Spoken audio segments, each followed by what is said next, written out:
Assalamualaikum warahmatullahi wabarakatuh. Saya Elisa, NIM 2019-0730-121, kelas Metodologi Penelitian kelas D. Saya di sini akan menjelaskan hasil proposal, yaitu berjudul Peran Organisasi dalam Mengatasi Krisis Ekonomi di Tengah Pandemi COVID-19. Saya akan menjelaskan pendahuluan itu latar belakang. Krisis ekonomi adalah keadaan yang dimana perekonomian di suatu negara mengalami penurunan secara drastis. Krisis ekonomi juga dapat dikatakan bahwa kegagalan suatu negara dalam mengelola keuangan negara. Krisis ekonomi yang akan saya bahas dalam proposal penelitian ini yang akan datang telah melihat kondisi nyata bahwa perekonomian di Indonesia di tengah pandemi mengalami kekacauan. Hal ini disebabkan karena dalam menghadapi pandemi COVID-19 membutuhkan biaya yang tidak sedikit. Seperti kita tahu, pemerintah telah menyiapkan RAPBN yang di dalamnya sudah memuat anggaran yang kita butuhkan untuk 1 tahun ke depan. Sedangkan pandemi secara tiba-tiba masuk ke Indonesia sehingga menimbulkan kekacauan sektor keekonomian. Di tengah krisis yang melanda di Indonesia, peran organisasi masyarakat sangat dibutuhkan. Salah satunya organisasi Islam. Organisasi Islam di Indonesia diantaranya itu NU, Muhammadiyah, dan lain-lain. Mengenai organisasi Islam, di sini kita akan mencoba untuk menganalisis bagaimana peran serta organisasi Islam dalam berkontribusi untuk menangani krisis ekonomi di tengah pandemi. Kita akan coba menganalisis mulai dari gambaran umum dari setiap organisasi tersebut hingga mengevaluasi beberapa efektif setiap kontribusi organisasi Islam dalam upaya menangani krisis ekonomi di Indonesia. Rumus masalahnya yaitu apa itu krisis ekonomi, dan yang kedua itu apa itu organisasi Islam, yang ketiga bagaimana peran organisasi dalam menghadapi krisis ekonomi di tengah pandemi COVID-19, yang keempat mengapa organisasi Islam perlu ikut serta dalam upaya menanggulangi krisis ekonomi di Indonesia.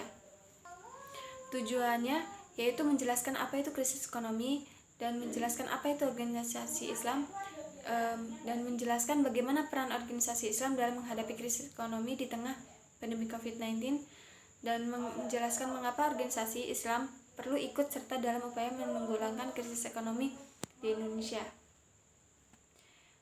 Urgensinya yaitu lalu apakah urgensi dari apa yang akan kita teliti di sini dalam menghadapi krisis ekonomi. Pemerintah dengan organisasi masyarakat perlu dalam bekerjasama untuk mengatasi permasalahan krisis ekonomi tersebut.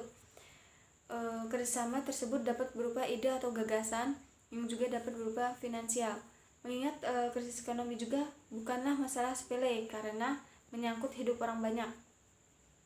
Apabila negara tidak dapat mengatasi permasalahan tersebut, akan terdampak serius untuk negara sendiri. Organisasi Islam seperti NU dan Muhammadiyah dan yang lainnya merupakan salah satu organisasi Islam yang selama ini telah banyak memberikan kontribusi di dalam pemerintah Indonesia, salah satunya dalam sektor ekonomi. Landas teorinya yaitu krisis ekonomi adalah keadaan yang dimana perekonomian suatu negara mengalami penurunan secara drastis. Krisis ekonomi juga dapat dikatakan bahwa kegagalan suatu negara dalam mengelola keuangan negara. Krisis ekonomi mendapatkan sektor perdagangan, khususnya ekspor dan impor bahan baku dan barang modal. Terjadinya penurunan produksi barang yang langka dan harga yang barang harus meningkat sehingga munculnya inflasi. Sedangkan Islam merupakan agama yang universal yang membangkit semua aspek kehidupan umat manusia. Hingga lahirnya organisasi Islam di Indonesia merupakan sebuah gejala yang menarik untuk dipelajari. Bahwa organisasi Islam merupakan perwakilan dari umat Islam yang menjadi mayoritas di Indonesia. Kehadiran organisasi Islam yang bergerak dalam bidang politik maupun organisasi sosial membawa reformasi bagi bangsa, seperti kelahiran Serikat Islam sebagai pendiri terbentuk organisasi politik. Muhammadiyah yang bergerak pada keagamaan dan dakwah. NU yang sering dikatakan sebagai organisasi Islam tradisional yang mengembangkan ajaran 4 mazhab, perkumpulan dagang Islam dan lainnya.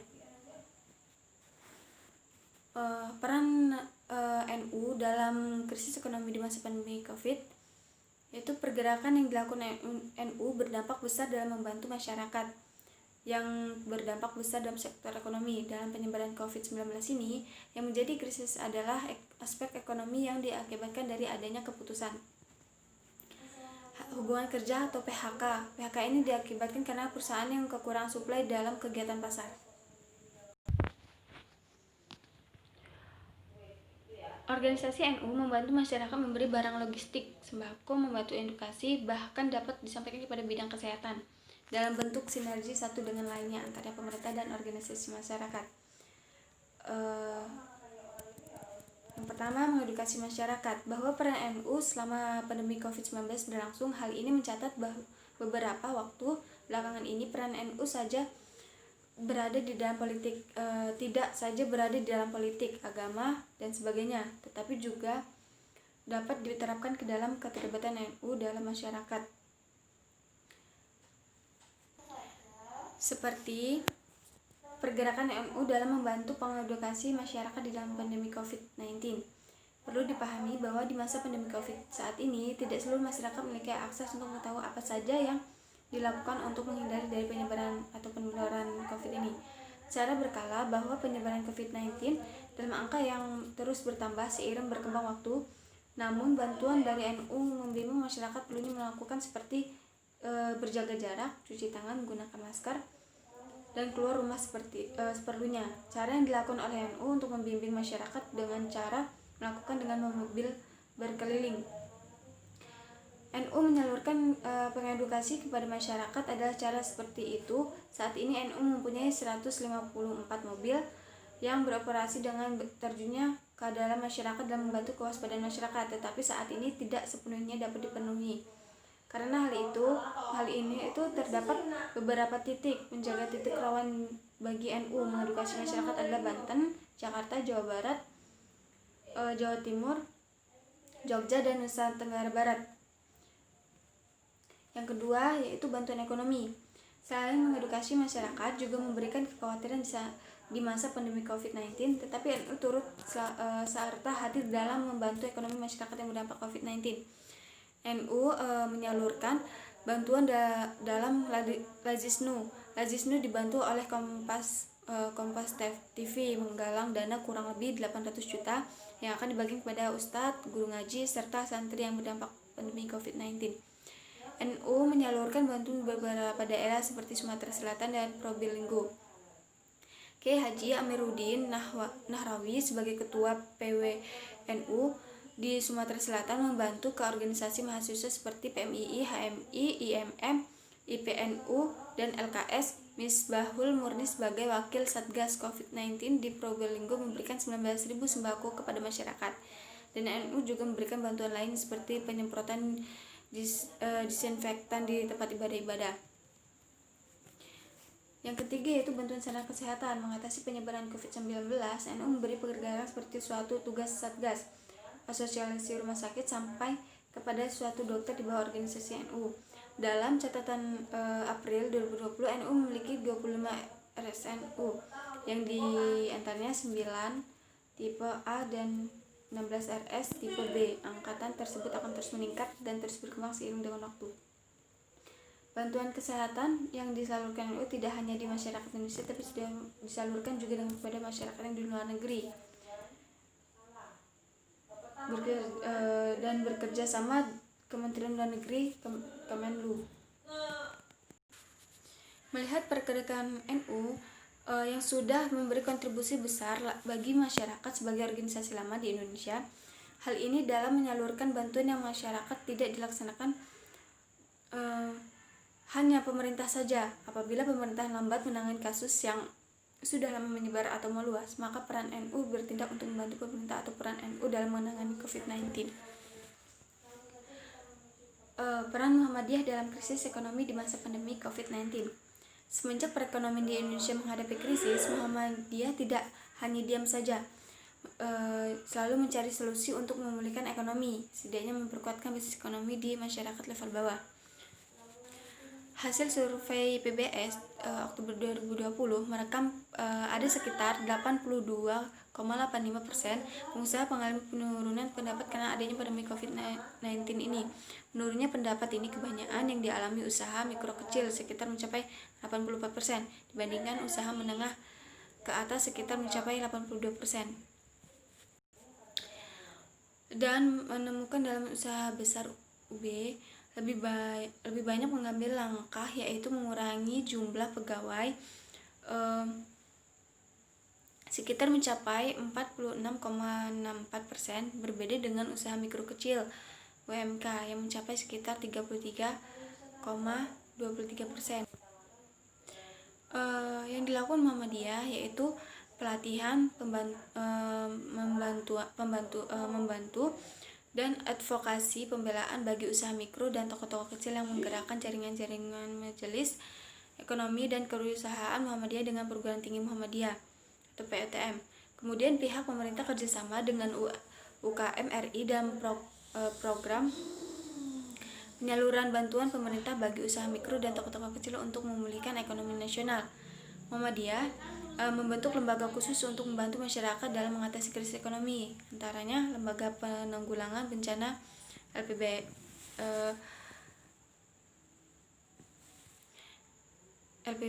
atau Muhammadiyah Disaster Management Center MDMC.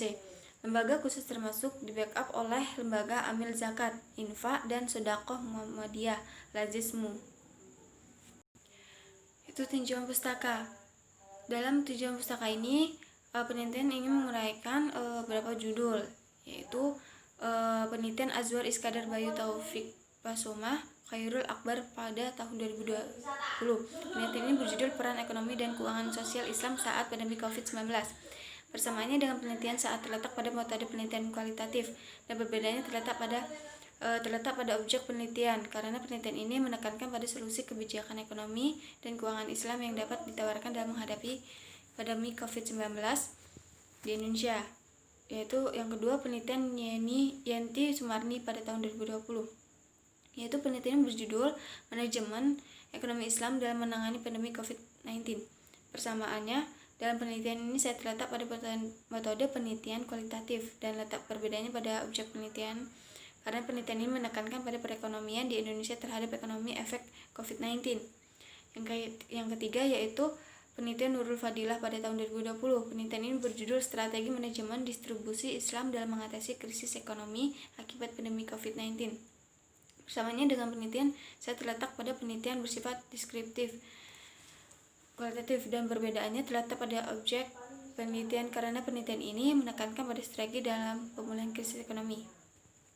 Metode penelitian yaitu saya menggunakan metode pendekatan deskriptif kualitatif, merupakan upaya pemahaman beberapa konsep yang dapat ditemukan dalam proses penelitian dengan riset kepustakaan. Riset kepustakaan dalam penelitian ini menggunakan jenis dan sumber data yang didapatkan dari hasil penelitian, artikel, dan buku-buku referensi yang membahas topik yang berkaitan dengan penelitian.